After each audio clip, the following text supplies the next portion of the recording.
Hey, BassGeek here, and no matter what species of bass you're chasing in December, these baits are gonna help you catch them.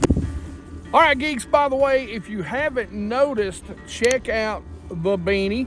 So we've got two different types of beanies right now. We've got this one with the standard logo. Mike's got one on that has the BG on there. And we've got new hoodies. So we've got the Catch More Fish hoodie with the pretty cool design. Got the old school BassGeek logo down the arms. Make sure you go check it out. Links are in the description, or you can just go to bassgeekfishing.com and hit that tab that says gear, and it'll take you straight to the store. All right, geeks, so me and Mike have really learned over putting a lot of time in doing some winter fishing over the past few years.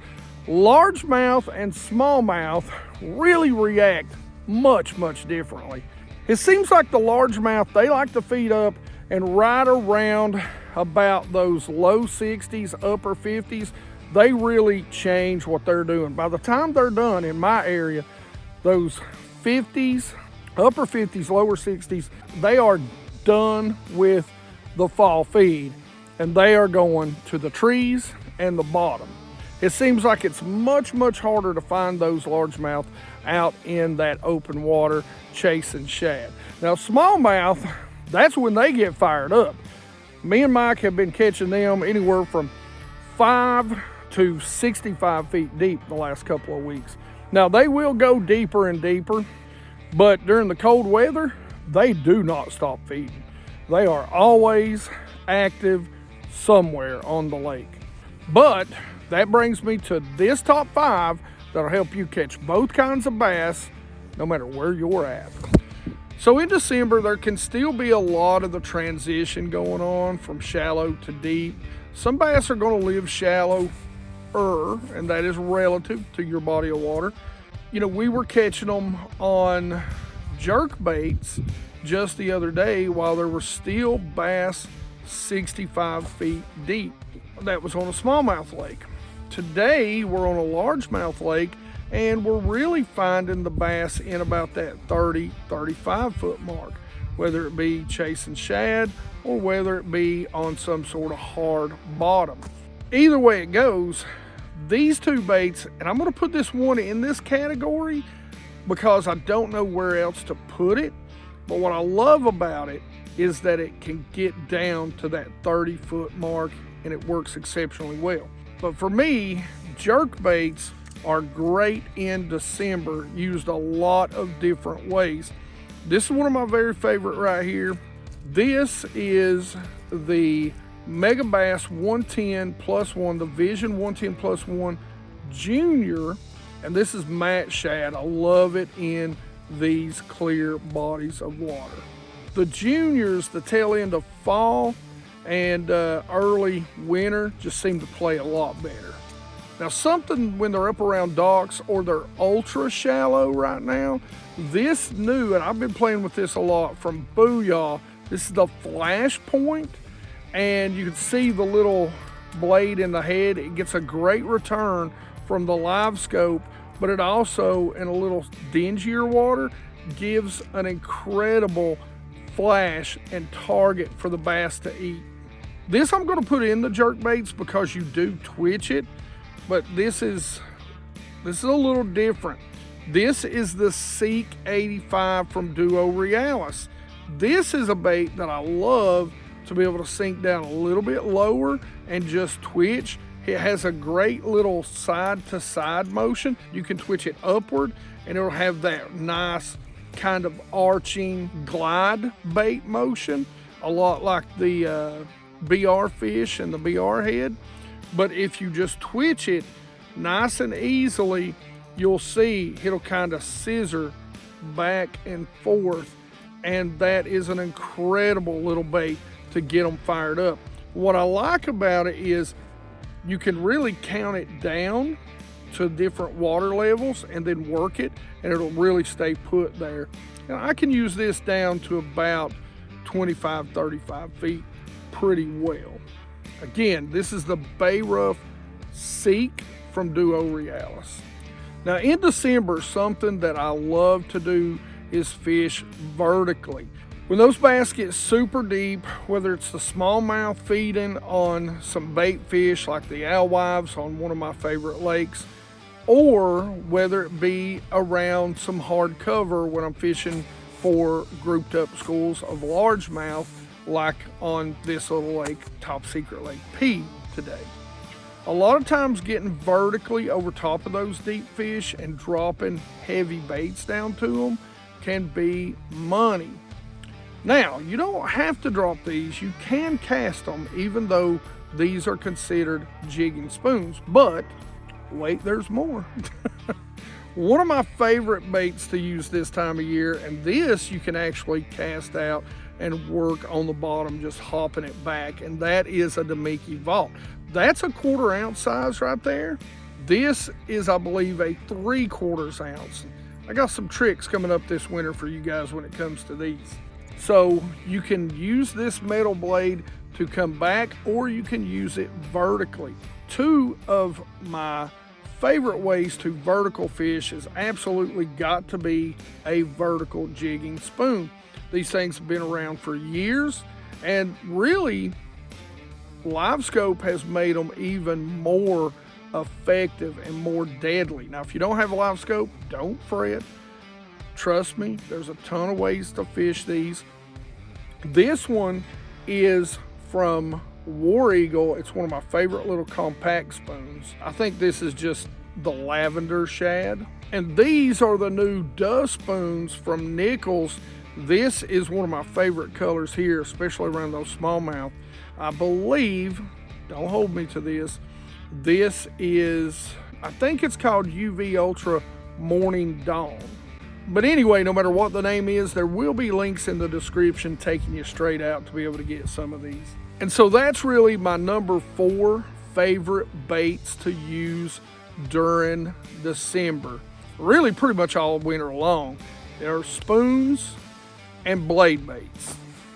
As soon as we get into fall, all the way through winter, all the way through until we are almost literally on the bed spawning, this is a bait that I'm going to have in some sort of variation tied on and on the deck of my boat. And that is an A-rig. Now, I'm not going to lie to you. Somebody sent me this A-rig and I cannot remember the name of it. But I love this version. It's very compact and it's clear. And in the lakes that I fish, that's huge. So we've been playing with it this fall. So far, I like it. And again, I'll put that link into the description. I'm sorry, I cannot remember the name of this particular A-rig right now, but it's really impressive. But there's also a ton of other A-rigs out there. And what I like this time of year is really depending on the type of shad. You can go with your standard bigger A-rigs. Big Daddy Baits makes an incredible one. Of course, Yum's got the Umbrella, with or without. I've got a ton of videos on that stuff. You can go back and check out some of the ways I like to fish an A-rig, and I'm particular about it. So playing with this one has been really interesting. But definitely, I'm not going to get into the deep dive because there's so much I can talk to you about fishing an A-rig. Just understand it's not just an open water bait. Fish it like a spinner bait. Throw it up there. Put heavier weights on it so you can really get down to those depths this time of year. And hang on, because you're going to catch a big one and you're going to catch a lot on this. So easily, number 3, got to be an A-rig. Next up is something that you can fish in a lot of different places, a lot of different ways. And it's really hard to pick this as number 2 versus what I've got at number 1.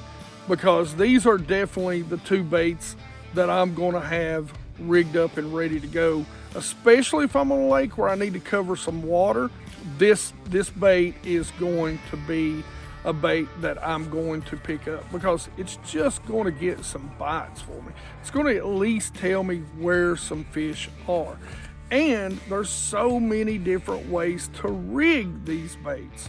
You know, from a straight ball head to an underspin to a screw head, weedless, open hook.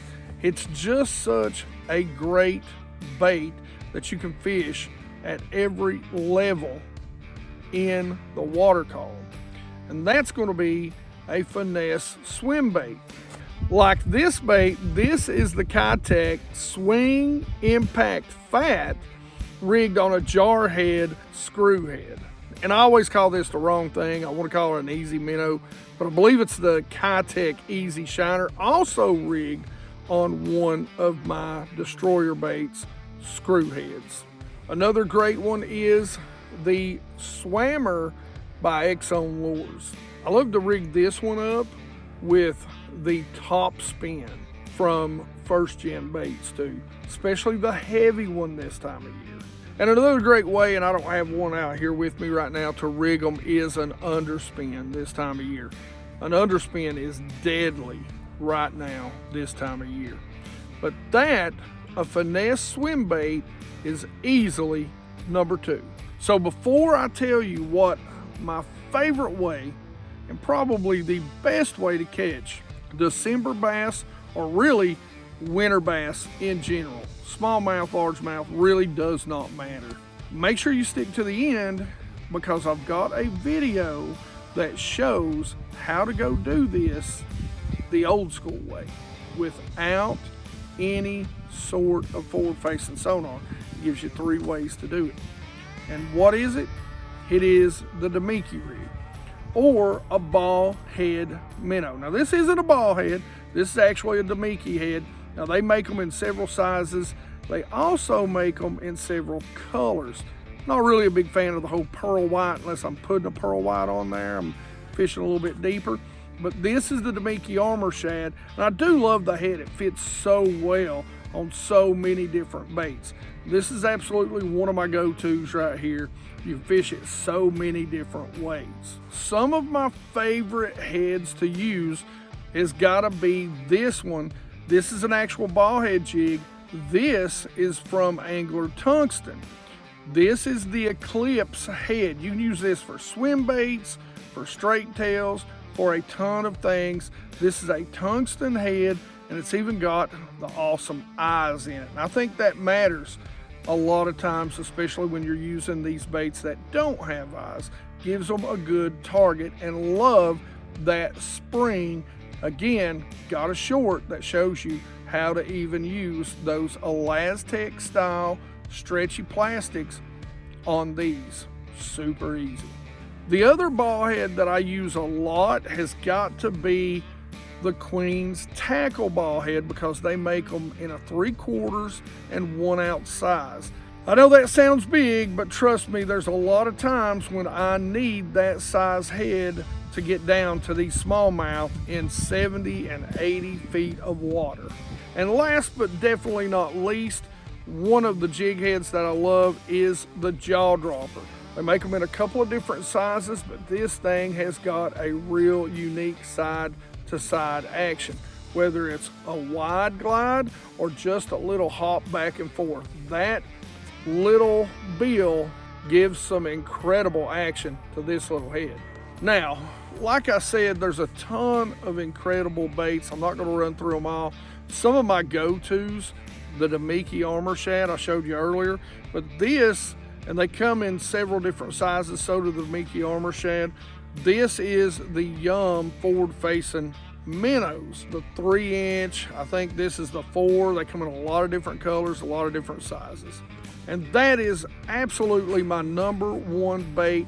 I can use it so many different ways that it's incredible. From tight lining to scoping to dragging it on the bottom. You can do so many different things with just a jig head minnow.